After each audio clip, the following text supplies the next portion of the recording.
Hey everyone, I'm Clayfect, and today we are going to make a Jackdaw-Phoenix.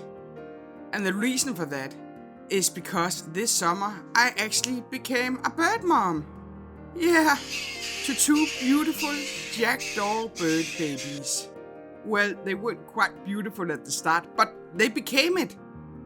Their nest had fallen down our chimney, so before Mr. Clayfect and I knew it, we had become bird parents, and they just crawled into our hearts right away. They are really amazing creatures. So this sculpture and story, because there's also going to be a great story, is for them. I will show more Jackdaw baby videos later, but for now, let's get started.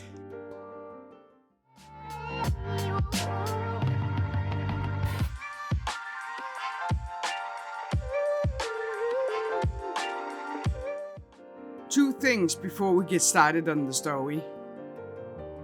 One, on a completely unrelated note, today the upload date of this video is actually my loving husband's Mr. Clayfect's birthday. So, happy birthday, my love. Thank you so much for doing so much work and being there for me. It really means a lot to me. I love you with all my heart.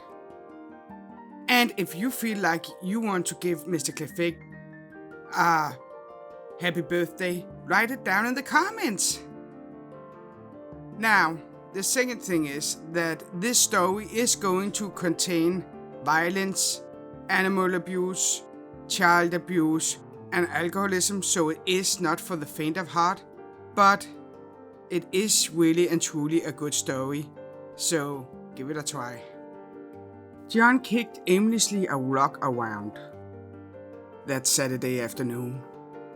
And the reason for that is exactly just that. It was Saturday and not Sunday. On Saturdays, his dad got really drunk and was merciless to his mom and John. On Sundays, however, he slipped it off so he could go to work on Monday. At only 9 years old, John already knew when he needed to duck for cover and when he needed to disappear. His mom, however, couldn't disappear or duck for cover without getting punished by John's father. He hated him so badly, deep in his soul. He had never hurt John, but he couldn't say the same thing about his mom. And John was too weak, too little to do anything about it. His mind was clouded with hatreds for himself and hatreds for his father. When he heard a very loud screeching noise at the bottom of the hedge, so he went there to investigate and saw a little pink jackdaw baby bird. Now John had always loved animals and was fascinated by pretty much every animal you can think of. His dad, on the other hand, hated every kind of animal and just wanted to get rid of them. That's why John never had a dog or a cat. And why John thought about leaving the little thing. But there was just something about it. It was so helpless. He couldn't just leave it. He had to do something. So almost on autopilot, he picked up the little bird and took it home. Well, he took it in the shed, where his father never went anyway, in the overgrown garden they had, before he took a closer look at it. Now, he wasn't a bird expert, so he had no idea that it was a jackdaw baby. He actually thought it was a blackbird. But what he did know was that it looked very skinny. Food and water was really needed, so he rushed into the kitchen, opened up the fridge, and started looking around. He found some leftovers, and took some water in a bowl with him before he washed down to the shed again, where he started feeding and watering the bird. He carefully mushed the food before feeding it to the little bird that gulped it down gratefully, and he dripped water into its mouth that it also ravished in. Almost immediately, the little bird perked up and looked at him with his clear blue eyes. John smiled. "I think I'm going to name you Blue because of your eyes," the little bird chirped before it tried to nuzzle into his hand. John got a lump in his throat before he stroked the little bird. He might not be able to protect his mom, but this little bird he would protect, even though he had no idea how. And that is how John and Blue became friends. Over the next couple of weeks, John rushed from school to feed the bird and got up early in the morning. It was very, very hard work. And he thought his mom might get suspicious of all the food scraps that disappeared, but he managed it. Feathers started to peek out all over the little bird's body as he grew and grew fast. It was also at this point that John realized that it wasn't a blackbird, but a jackdaw, though he didn't mind. Blue was Blue, and he loved him, loved nuzzling with him, and having fun with him. The minute Blue saw John every day, he waddled squeaking over to him for food and comfort. Though John was nervous about the sounds, but his dad never heard him because his dad was either too drunk or already asleep when the little bird made noise. His mom, on the other hand, sneaked after John one day and saw the bird. "Oh no," she said, as John froze when he heard her voice. "Please don't take him away from me, Mommy," he begged. And the woman looked at the little bird. "Your dad is really not going to like this." "I know," John said and looked down.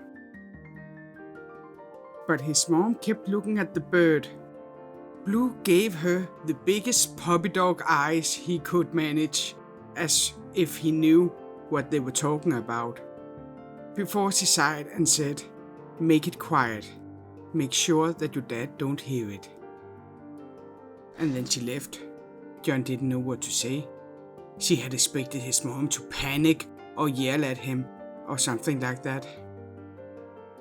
One time he had asked his mom why they didn't just leave his dad, and she had answered with anger and sent him up to his room, never giving him an answer. John had the idea that it was because she didn't have an answer. Not a completely one anyway. But maybe that was about to change. The next day, when John came into the shed, there were 3 cans of cat food left on the desk, ready for little Blue to consume them. With that new nutrition, Blue grew even bigger and got beautiful black feathers. And he got stronger day by day. John feared that Blue one day would fly away, but such was birds. There was nothing he could do about it. The bird grew and grew until it was almost an adult and learned tricks with John. Came when he called, chirped when he asked him to chirp. Overall, it was the best summer of John's life. But that all changed one night when his dad came home drunk. John woke up in the middle of the night by his mother's scream of pain and his dad's angry voice. It was a bad night. It was a very, very bad night. His heart started beating profusely, almost like it was trying to get out of his chest. He couldn't get any air down in his lungs while he heard his mom over and over getting hit by his dad. They couldn't keep going like this. His mom couldn't keep going like this. His dad was going to kill her if it continues. Before John knew it, he flew up and opened the door and saw his dad kicking his mom. "Who do you think you are trying to hide money from me?" He spat at her while she lied on the floor. "Leave her alone," John yelled. But his dad ignored him. And his mom just looked at him and said, "Baby, go inside." But John didn't go inside to his room. Instead, he went over and grabbed his dad's arm.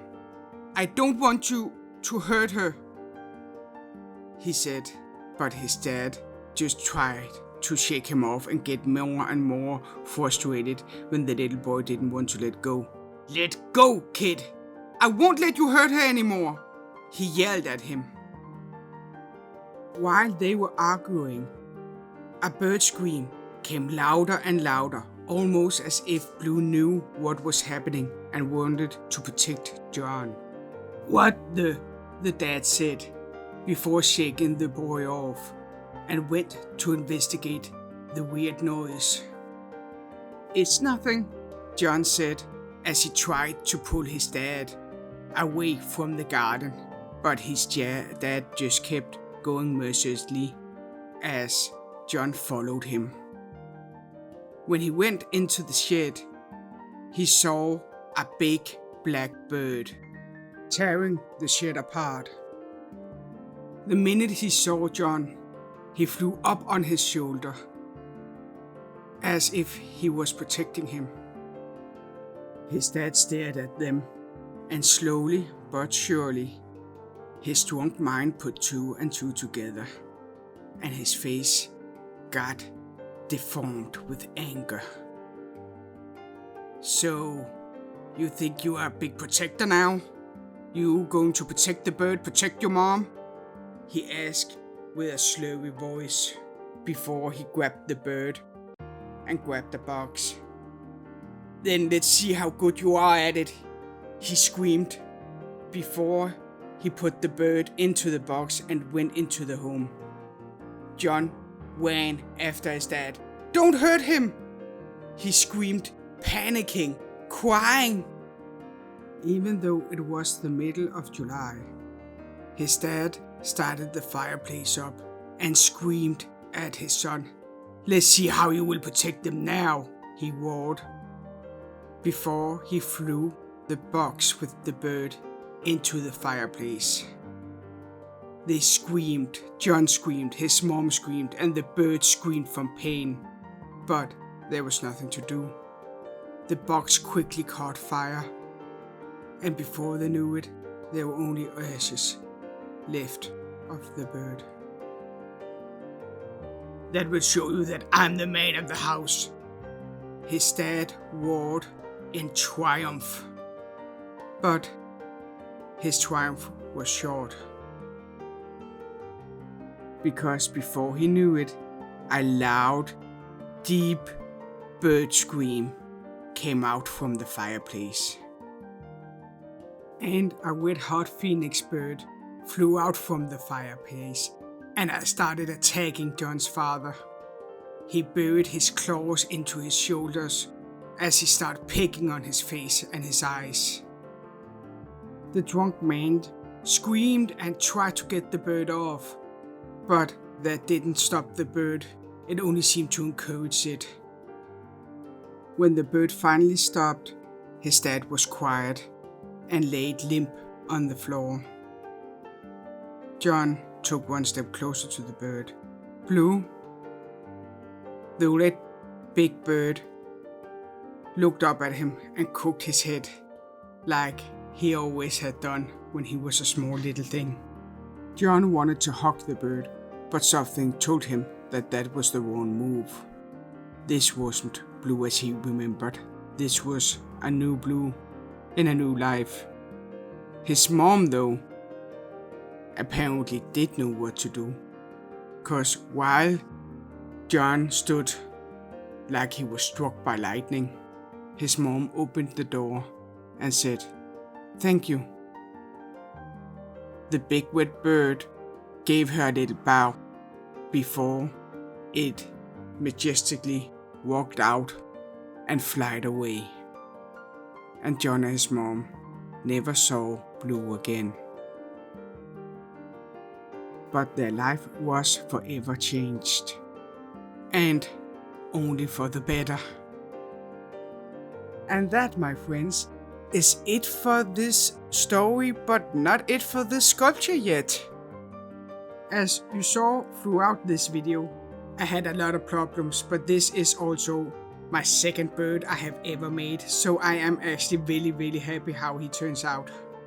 Though I have to admit, even though that red is my favorite color, I will be happy not to see it again for a while, because there are so many colors on that bird. I think it's about 8 colors of red, and that's only the tones red we are talking. But with this gloss, I actually also think it is it for this sculpture and it for this video. Thank you so much for watching. It really means a lot to me. I hope you like Little Blue. I really do, as you know. I think it's amazing how your everyday life sometimes takes a turn and can inspire you to make something like this.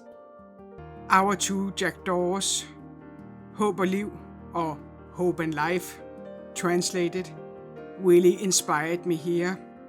And they have changed my life, just like I know they have changed Mr. Clayfect's life. Here, as promised, is some footage of them, where you can see they are thriving and having a good time.